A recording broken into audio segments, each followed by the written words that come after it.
Hello everyone, in this video we're going to be solving another geometry puzzle. At this point you can go ahead and pause the video and try the problem yourself before you watch the solution. Okay, let's get started.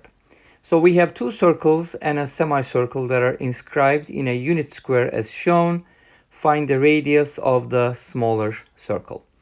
So in this case we're referring to the green circle here, whose center is about here. And we can find the radii of the other circle and the semicircle because this is a unit square. We know the side length. So let's go ahead and get started. So I'm going to be making some marks and connections here.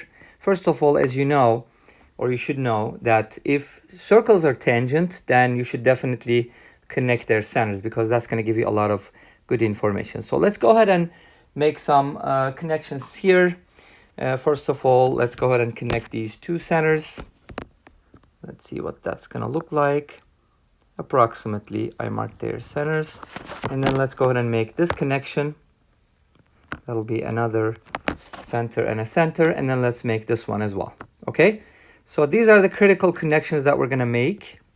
And then we'll just go from here. Okay, all right, so now we do know that this is a unit square, so the side length for the square is going to be 1. And since this is a semicircle whose center is on the square, its radius is going to be 1/2. Okay, so this is going to be 1/2, this is going to be 1/2, and this is also going to be 1/2. All right, then since at this point these two are tangent, that means that's a midpoint or center for the circle, if you may, then the radius of the larger circle in this case is going to be half of 1/2, which is 1/4, because the diameter is 1/2.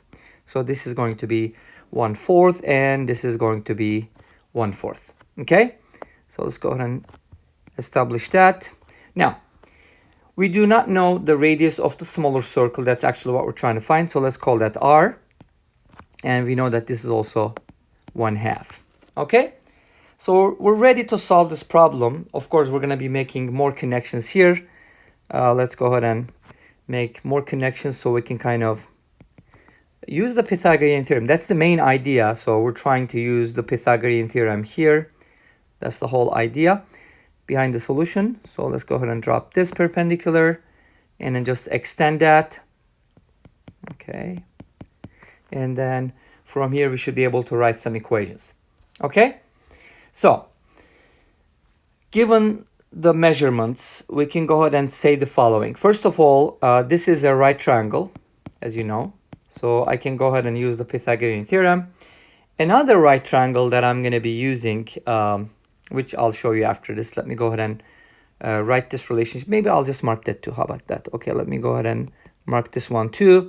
And this will just be another right triangle that I'm going to be using.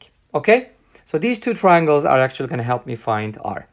But let's go ahead and extend those segments so we can kind of find where this is going to take us. Okay, so since this is 1/4 and this is the radius of the larger circle, this is going to be 1/4 as well.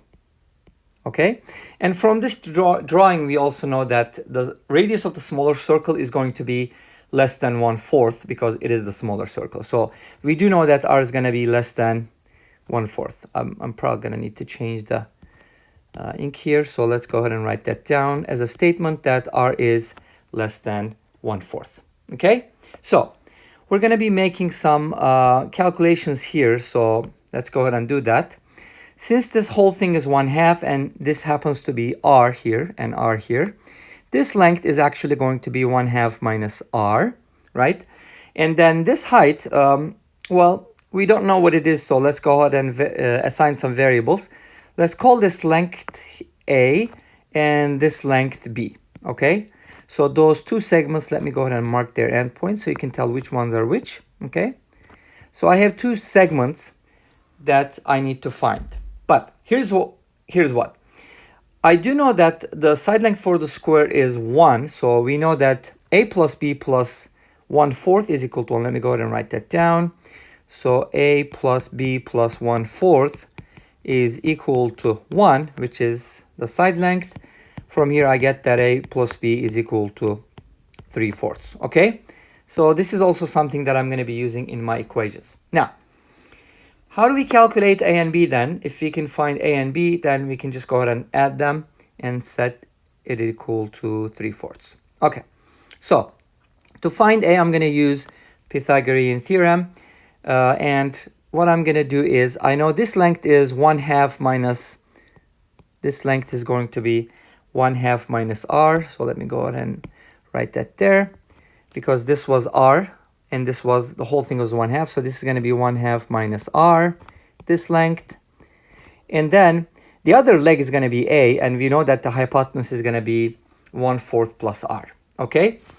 And for the other triangle, the height is b, the base is going to be 1/2 minus r, and the hypotenuse is going to be 1/2 plus r.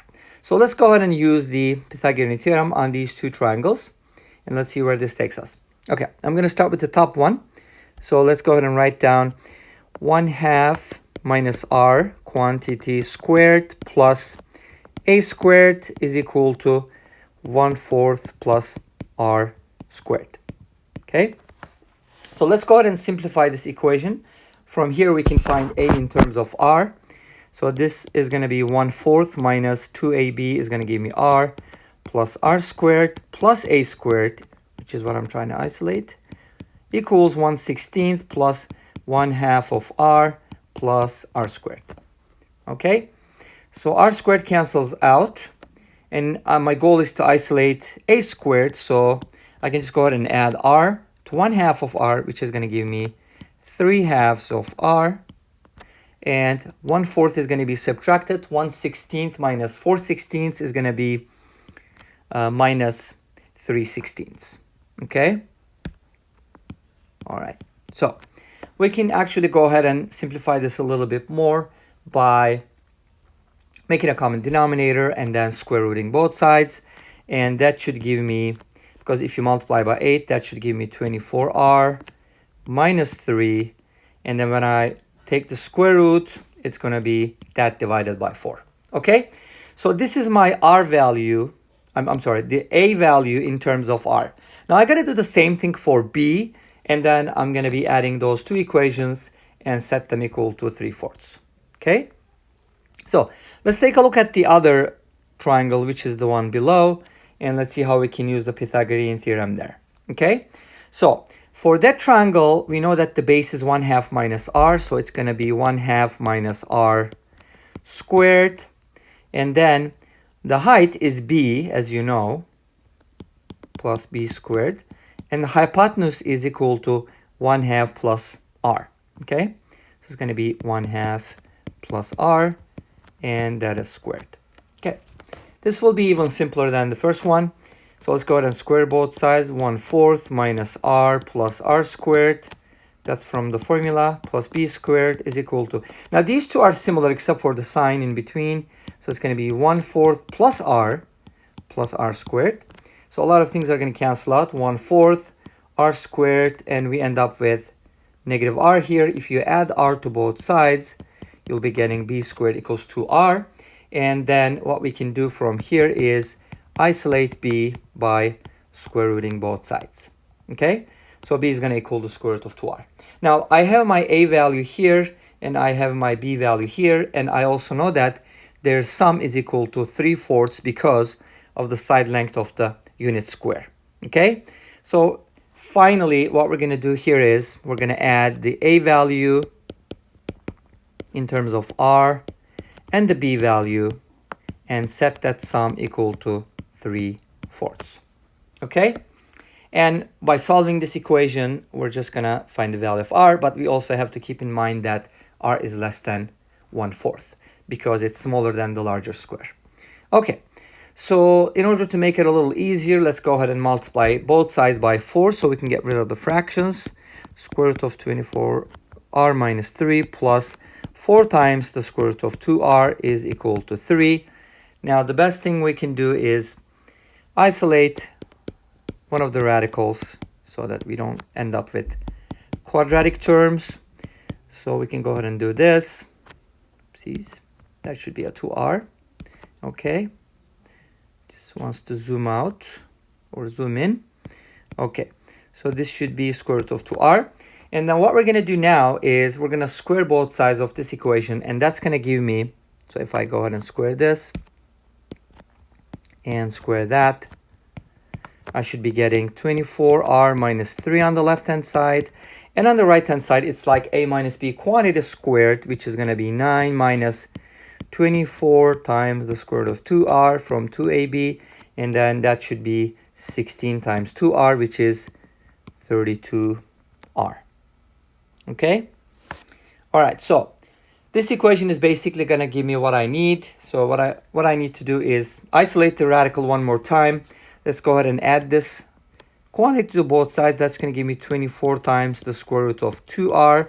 And then bring the 24r, subtract it from the 32r. That's going to give you 8r. Minus 3, add 3, and that's going to give you 12. Now, at this point, you don't have to, but I think it will be helpful if we divided everything through by 4, which is the greatest common factor. That will be helpful. So 6 times that equals 2r plus 3. Okay?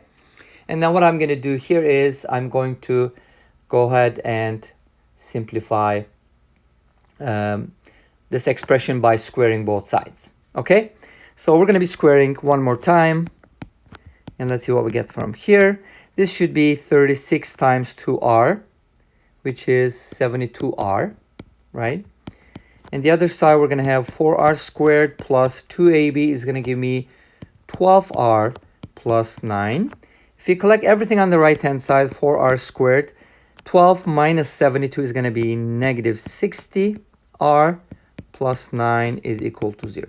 Okay, so in order to find r, I need to solve this quadratic equation, but also remember that r needs to be less than 1/4, but all at the same time, it needs to be positive. So if there are any negative roots, we're going to reject them. Okay? So how do you solve this equation? You can use the quadratic formula. There's a bunch of different ways, but I'm going to use completing the square here. So let me go ahead and add negative 9 to both sides. That should give me this. Now, in order to turn this into a perfect square, I need to consider that this needs to be 2r minus 15 squared, because 2r times 15 is 30r. That's going to give me the 2ab. So what I need to add to both sides is 15 squared, which is 225. If I add that, I get a nice number on the right-hand side, 216, because it's 6 cubed, right? And now this turns into 2r minus 15. Quantity squared is equal to 216, which I can write as 36 times 6, because I'm going to square root both sides now. Let's go ahead and do that. 2r minus 15 is going to equal plus minus 6 root 6. Now, the rest is trivial, but I'm just still going to, for the sake of completeness, I'm just going to find the r values. So, from here we get two solutions actually. So, this is going to turn into 2r is equal to, I can just go ahead and skip that step if that's okay, hopefully. I'm just going to add 15 to both sides and then divide both sides by 2. Okay? And if you use the quadratic equation, you would get exactly the same solutions. Okay. Now at this point, I can go ahead and split my answer into two solutions, one of which is going to be this one. And the other one is going to be, you can call them R1, R2 if you want. I'm not too big on that. Okay. Now, if you look at the first solution, this is actually fairly large, because if you approximate the square root of 216 as 14 squared, which is 196, so it's about 29 divided by 2, which is 14.5-ish. So this is close to 14. There's no way it's going to be the answer. That's way too large. So we're going to reject this, and the only solution we end up with is going to be this value. So that's the r value we're actually looking for. And if you actually consider this, like compare it to 1/2, and I'm sorry, 1/4, you're going to notice that this is actually less than 1/4. Okay, that's it for this problem. Thank you for watching. Don't forget to subscribe, like, and comment. See you in the next video. Until then, take care. Bye-bye.